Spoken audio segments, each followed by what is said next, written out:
Writing so మరి దీంట్లో మీ inputs ఏమైనా ఉన్నాయా లేదంటే what attracts you to mean to అంటే ఈ సినిమా యాక్సెప్ట్ చేయడానికి మెయిన్ రీజన్ ఏంటి? అదేనండి, యాక్సెప్ట్ చేయడానికి నేను ఇందాక మీకు చెప్పిన పాయింట్, ఆయన చెప్పిన క్యారెక్టరైజేషన్. ఇప్పుడు అదే క్యారెక్టరైజేషన్ ని మనం తీసుకెళ్ళి ఒక చాలా పెద్ద కథలో పెడితే ఎలా ఉండబోతుంది అనేది ఈ సినిమా. అంటే ఇన్పుట్స్ అంటే డెఫినెట్ గా నేను కూడా రైటర్ని కాబట్టి నాకు అనిపించిన థాట్స్ అవన్నీ కూడా నేను చెప్తాను. అండ్ ఆన్ సెట్ ఇంప్రొవైజేషన్స్ అవన్నీ జరిగాయి. బట్ ఒరిజినల్ గా ఇది భాస్కర్ గారి ఐడియా, ఆయన రాసిన ఇది. I not written this film, but definitely lot of inputs and lot of improvisations. For example మన వచ్చిన టీజర్ లో లైఫ్ అంతా గుర్తుండిపోవాలి, ముద్దు పెట్టుకోవాలంటే అట్లా గుర్తు పెట్టుకోవాలంటే ఒకసారి ఓ రూమ్ వెళ్ళి పోలీసులు గుర్తుంటారు.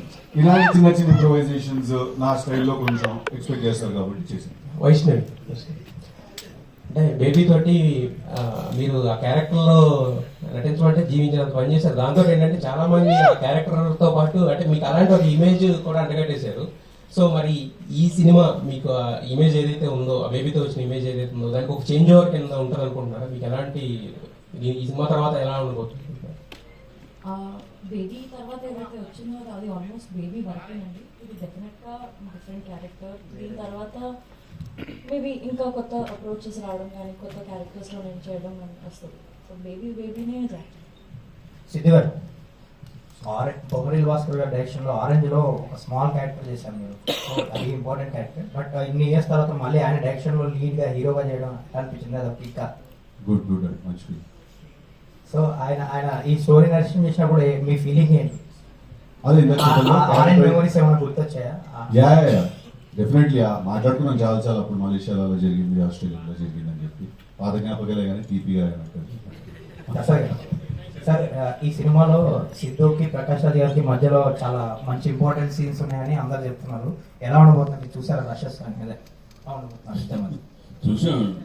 ఇద్దరికి చాలా ఇంట్రెస్టింగ్ ఉంటుంది, సరదాగా ఎంజాయ్ చేస్తూ ఉంటుంది. ఈజీ, బాగా నచ్చుతుంది.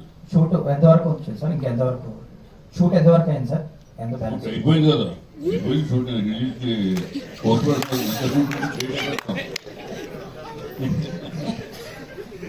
షూట్ చేయమంటే డేట్ పోస్టింగ్ చేయమంటారా?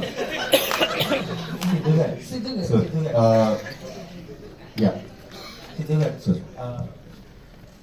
ఈ మధ్యకాలంలో మేబీ సెవెరల్ ఇయర్స్లో నువ్వు చేయాల్సినంత ఇన్ఫ్లుయెన్స్ వేరే క్యారెక్టర్ ఏది చేయలేదేమో, ఒక హీరో మీద కానీ ఒక ఆడియన్స్ మీద కానీ.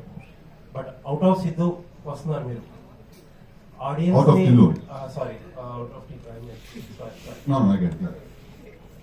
అవుట్ ఆఫ్ టిల్లు చేస్తున్నప్పుడు ఆడియన్స్ కి ఏం చేయాలనే కన్ఫ్యూజన్ మీలోని, సిద్ధుని టిల్లుకి బయటకు వచ్చి ఎలా యాక్సెప్ట్ చేయాలనే కన్ఫ్యూజన్ ఆడియన్స్ లోనే ఏదైనా ఉన్నట్టు అనిపిస్తుందా? అదే లేదండి, అంటే ఏ సినిమా అయినా క్యారెక్టరైజేషన్ బాగుండాలి, ఆ క్యారెక్టర్ బాగుండాలి. సినిమాలో కథ మనల్ని ఎంటర్టైన్ చేస్తే మనం చూసేస్తాం. అంటే అది మనం మేధావులు సార్, ఆడియన్స్ మేధావులు కాదు. వాళ్ళు చాలా సింపుల్ గా చూస్తారు సినిమా. మనమే సెకండ్ హాఫ్ లో ఇక్కడ చిన్న డ్రాప్ ఉంది, అక్కడ చిన్న ప్రాబ్లం వచ్చింది, ఫస్ట్ హాఫ్ లో టేక్ ఆఫ్ మనం ఎక్కువ అనలైజ్ చేస్తాం అనిపిస్తుంది. బట్ ఆడియన్స్ యాక్చువల్లీ వాళ్ళు చాలా సింపుల్ గా చూస్తారు సినిమాని. మనం 1 సార్లు చూసుకుంటాం కదా మన సినిమా, వాళ్ళు ఒకేసారి చూస్తారు. సో ఐ ఫీల్ దట్ వాళ్ళంత లెక్కలేరేమో అని నేను ఫీల్ అవుతుంది సార్. వాళ్ళు ఎంటర్టైన్ చేస్తే చాలు మమ్మల్ని అనేది ఈస్ దేర్ ప్రైమరీ ఫోకస్. అంటే యూజువల్లీ ఎవరైనా హీరోని కలుసుకున్నప్పుడు మైండ్ లో ఆ హీరో విజువల్ కనిపిస్తుంది. అవును, మీ విజువల్ ఏమో టిల్లు కనిపిస్తుంది. అవును సార్, అంటే అది ప్రతి హీరోకి ఒక సినిమా ఉండిపోతుంది కదండి. అలాగా దట్ ఆ హీరో పేరు చెప్పిన వెంటనే అది గుర్తొస్తుంది. అలా ప్రతి హీరోకి ఒక సినిమా ఉంటుంది. But that doesn't mean that ఆ హీరోని వేరే క్యారెక్టర్స్ లో యాక్సెప్ట్ చేయరు, లేకపోతే వేరే క్యారెక్టర్ చేసినప్పుడు చూడరేమో అని చెప్పి. I don't think that is a problem. As long as the film is good, I don't think nobody will be upset. All the best. Thank you, sir. Sidhu garu. చెప్పండి. Actually Krishna అని his లీలా కావచ్చు, టిల్లు కావచ్చు, ఇప్పుడు ఈ movie కావచ్చు. భయపడ్డా కృష్ణ లీలా అంటే మనం రిలీజ్ చేసారు, ఎవరు రాలేదని అడుగుతారేమో. ఏ మూవీ చూసినా కూడా అమ్మాయిల వెనకాలే పడతారా? అబ్బాయిల వెంట పడడం అంటారా? అది కూడా చాలా ఒక సినిమా అవుతుంది కాదండి. ఇప్పుడు లవ్ అనేది మన లైఫ్ లో చాలా పెద్ద పార్ట్, మన సినిమాలో చాలా పెద్ద పార్ట్. సో ఆబ్వియస్లీ మన సినిమాలో లవ్ స్టోరీ ఉంటుంది, ఈ సినిమాలో హీరోయిన్ ఉంటుంది, లవ్ స్టోరీ ఉంటుంది. కాబట్టి ఆబ్వియస్లీ ఉంటుంది కదండి, లవ్ స్టోరీ ఒక పార్ట్ ఉంటుంది కదా. అని నాకు అర్థం కాదు, పడకూడదా? అదే మీరు సినిమా చూడాలి కదా. ఇప్పుడు టిల్లు స్క్వేర్ చూసారండి, అదే నా స్టోరీ చెప్పండి. అది కూడా ఒక పార్ట్. సో లవ్ అనేది మన లైఫ్ లో మేజర్ పార్ట్ కాబట్టి సినిమాలో కూడా మేజర్ పార్ట్. సో ఉంటుంది కదా లవ్ స్టోరీ. సో హీరోకి ముందు ఎప్పుడన్నా ఇలాంటి కిస్ జోన్ కోసం ఎప్పుడన్నా ఎక్కడన్నా తిరిగి? ఏమోనండి, నేను ఆనెస్ట్ గా చెప్తున్నాను, నాకైతే ఈ పాట మరి కిస్ పాట నుంచి ఎక్కడం అనే కాన్సెప్ట్ నాకైతే అర్థం కాలేదు. ఎందుకంటే మీరు టిల్లు 1 చూసినా 2 చూసినా పార్టీలో అమ్మాయి కనిపిస్తే టిల్లు కార్లో తీసుకెళ్ళిపోయి క్లోజ్ చేశాడు. వాడు ఇంతసేపు వెతికాడైతే నేను అనుకోవట్లేదు నేను. అది జాక్ వెతుకుతున్నాడు. టిల్లు వీడికి కొంచెం మంచోడు లేదు, వాడంత దుర్మార్గుడు కాదు. అంటే మళ్ళీ మోసపోతారా ఈ సినిమాలో కూడా? చేస్తున్నావా? లేదు. డైలాగ్ కూడా ఉంది కదా, చీ దీని అమ్మ జీవితం మళ్ళీ మొదలైంది. ఎందుకో మా టీం వాళ్ళు డబ్బులు ఇచ్చి పెట్టిన వాళ్ళు ఉన్నాం. లేదన్నా మీకు ఫ్యాన్ అన్నా. Thank you. అరే టిల్లు టీ షర్ట్ వేసుకుని వచ్చావు. లాస్ట్ టైం కూడా ఈవెంట్ లో మాట్లాడారు. ఓ సితారా వాళ్ళు పంపించారా? Thank you brother, thank you. పేరు nasty star Nagu. Nasty star Nagu. Nasty star nasty star Nagu. Nasty star చాలా బాగుంది. లవ్ యూ అన్నా. Thank you. Love you too brother, love you sir. Vaishnavi గారు, 1 second అండి, she wants to finish. So next upcoming movies విషయంలో ఏమన్నా depth ఉన్న roles ఏమైనా తీసుకునే అవకాశం ఉంది? ఎట్లాంటి కాదు దీంట్లో చాలా డెప్త్ ఉంటుందండి ఈ రోజు.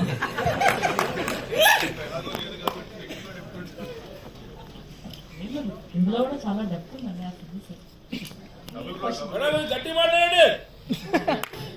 అంటే వైష్ణవి జనరల్ గా తెలుగు అమ్మాయి అనగానే బేసిక్ గా ఆఫర్స్ గురించి మొన్న ఎస్కేఎన్ గారు ఒకటి మాట్లాడడం జరిగింది. సో అది మీ దాకా ఏమైనా వచ్చిందా, మీ గురించి అని చాలా మంది అనుకున్నారు. సో అది ఆయన ఎందుకన్నారో మరి నాకైతే తెలీదు. బట్ తర్వాత క్లారిటీ కోసం వీడియో చేసి పెట్టారు కదా, I think all is well. Siddhu గారు, అంటే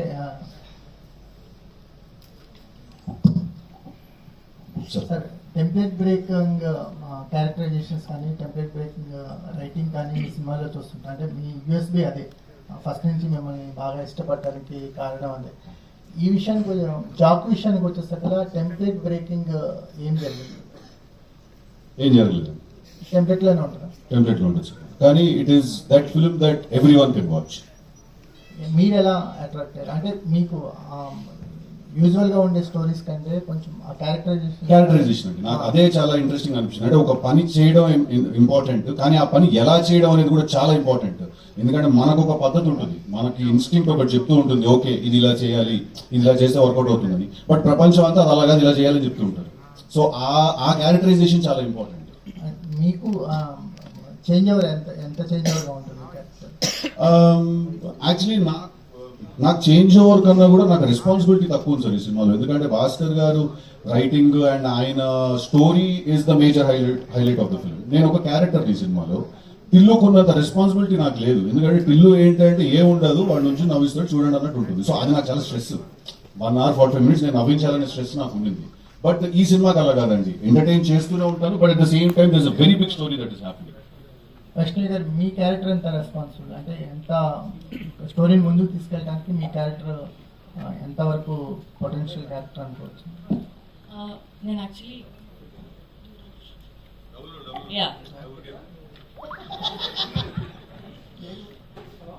డబుల్ రోల్ ప్లే చేస్తున్నాను.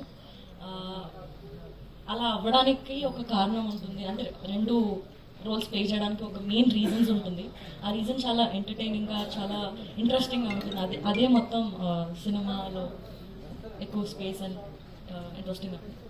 వైష్ణవి గారు, నేను వెంకట్ రెడ్డి అండి. బేబీ తర్వాత మీరు నెక్స్ట్ మూవీ చేశారు, అది అంత సక్సెస్ కాలేదు.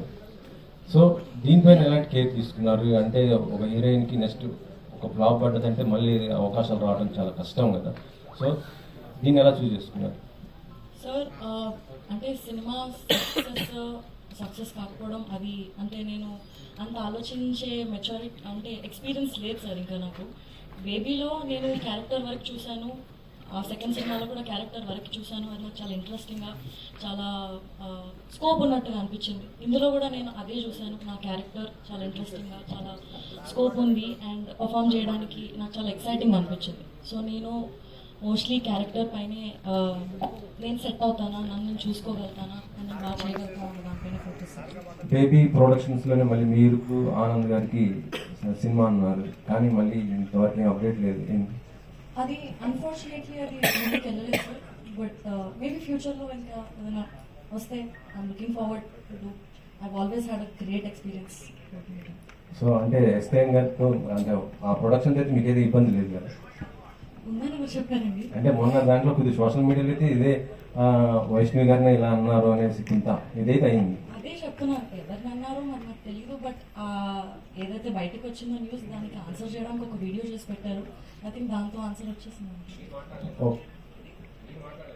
ఆయన నన్నేం అనలేదు కదండి. సిద్ధు గారు. అది సార్ సిద్ధు గారు సార్ ఓకే. మీరు ఆరెంజ్లో ఆల్రెడీ బొమ్మలు భాస్కర్ గారితో చేయడం జరిగింది. దాంట్లో చరణ్ గారితో కూడా కాంబినేషన్ చేశారు. మళ్ళీ చరణ్ గారితో ఏమైనా చేయాలి అనుకుంటే మల్టీ స్టార్, ఎందుకంటే ఇప్పుడు ఉన్న హీరోస్ అందరూ మల్టీ స్టార్ చేస్తున్నారు ప్యాన్ ఇండియా లెవెల్లో. సో మీరేమైనా అవకాశం ఉంటే మళ్ళీ చరణ్ గారితో కలిసి definitely would love to work with him always and is sweet heart and whenever I've met him I've had great experiences. So definitely కలిసి వర్క్ చేసే అవకాశం వస్తే it will be really really cool. Actually చెప్పాలంటే భాస్కర్ గారికి ఇప్పుడు success rate లేదు. Okay. So మరి ఆయన మీరు వరుసగా బ్లాక్ బస్టర్లు కొడుతున్నారు. ఏ హీరో అయినా హిట్ డైరెక్టర్కి అవకాశం ఇస్తుంటారు. మీరెందుకు ఇలా భాస్కర్ గారికి? అంటే సార్ హిట్ ఫ్లాప్ ఇక్కడ దట్స్ ఆల్ చాలా అది మన చేతిలో లేని విషయం అండి. నేను ఎప్పుడైనా ఏం బిలీవ్ చేస్తానంటే ఫస్ట్ ఈ మైక్ పక్కన పెట్టాలని బిలీవ్ చేస్తాను.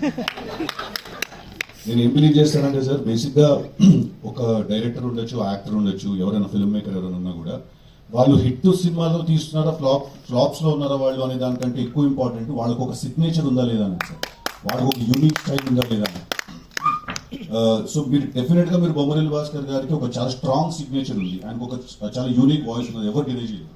మీరు బొమ్మరిల్లు తీసుకున్నా, పరుగు తీసుకున్నా, ఒంగోలు గీత తీసుకున్నా, ఆరెంజ్ తీసుకున్నా కూడా అప్పుడు మా జూడిలో మీరు నేను కూడా సినిమా లైట్ కూడా. సో మీరు తీసుకుంటే ఎప్పుడు ఒక కొత్త కాన్సెప్ట్ చెప్తారు, అండ్ ఎప్పుడు ఒక ఫ్రెష్, అంటే మన అందరం రోజు లైఫ్ లో ఫీల్ అయ్యి చెప్తారు. So hit or flop does not matter sir, if the artist has a signature or not matter sir. మీ బ్యానర్